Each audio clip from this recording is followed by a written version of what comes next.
There was not realistic prospect for to be expecting a memorandum of understanding with the United States. What the United States expects is mostly similar to a surrender. What is happening in the field is overshadowing the diplomatic track. The United States is not serious about diplomacy with Iran. They have gained self-confidence that they can stand against the United States. Footage that you saw on the social media is not necessarily visible from every part of the city here in the capital city, and there were reports that some heard, air defense in western Tehran, and but the point is that for the second executive night, most of the attacks are taking place in southern part, and what you have been seeing in the footage belongs to Iranian army fighter jets who are trying to fly above the sky in order to somehow control the situation. And this back and forth mostly continues in the Strait of Hormuz and southern part of the country. After the midnight attack, I've not had a fresh conversation with them, but prior to that, I was asking about any prospect for the success of any diplomatic track with the United States. The chances were not high, and they were saying that there was not realistic prospect for to be expecting a memorandum of understanding with the United States. I was asking why, and they were saying that the policy shifts coming from the U.S. side has not been helpful, and they were saying that what the United States expects is mostly similar to a surrender, or they have been changing constantly the terms of any agreement with the Iranian side.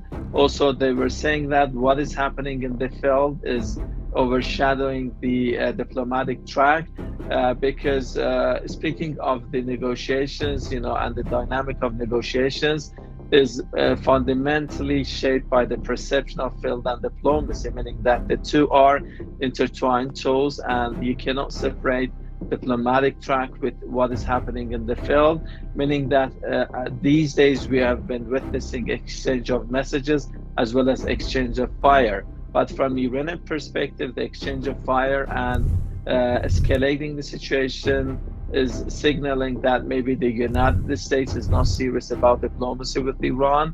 So that's why they have been buying time, using this as a tactic in order to continue their pressure policy against Iran, and to somehow continue their occasional attacks against Iran or the Israeli attacks in Lebanon in order to weaken the country as well as the resistant front.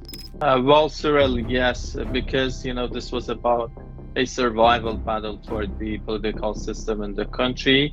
They see that they have survived, and now they are trying to somehow turn the immediate threat into strategic security and economic benefits and opportunities. They have gained self-confidence that they can stand against the United States. They have raised some demands at the table, including in relation to the Strait of Hormuz and the new protocols being adopted there.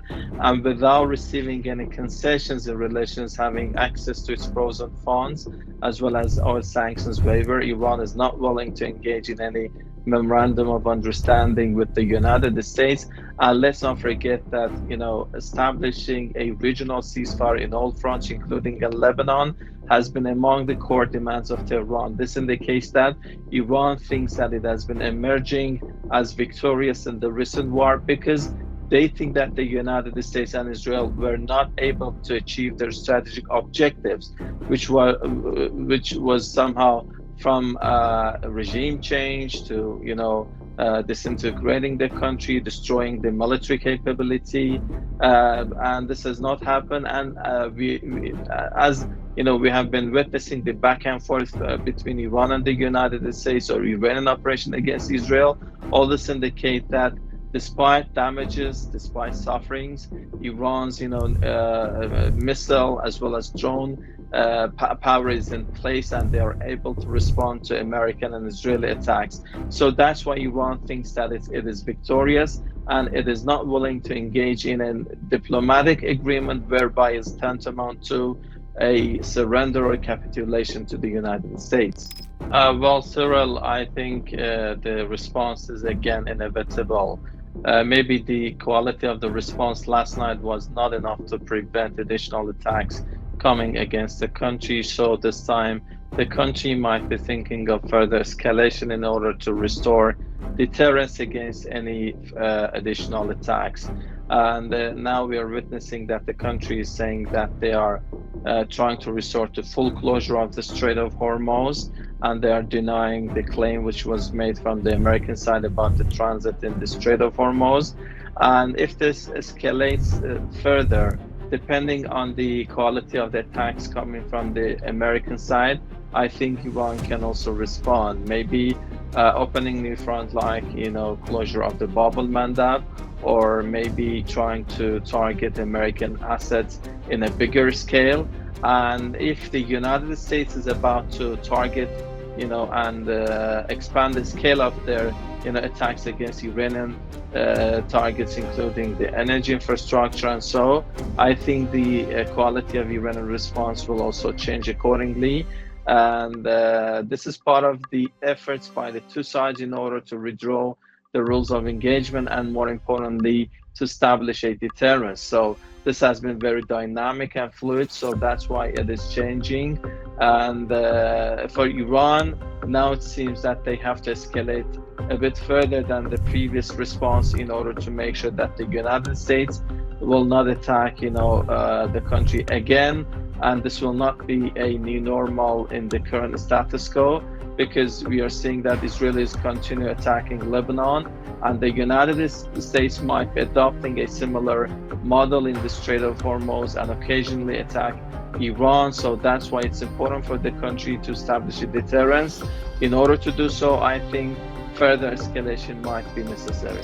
Well, I think that will depend on the cooperation of those regional countries with the United States.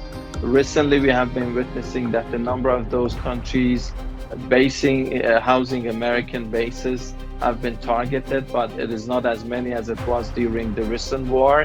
It has been mostly Bahrain or even Kuwait, or the number has been changing, and some of those countries have been targeted.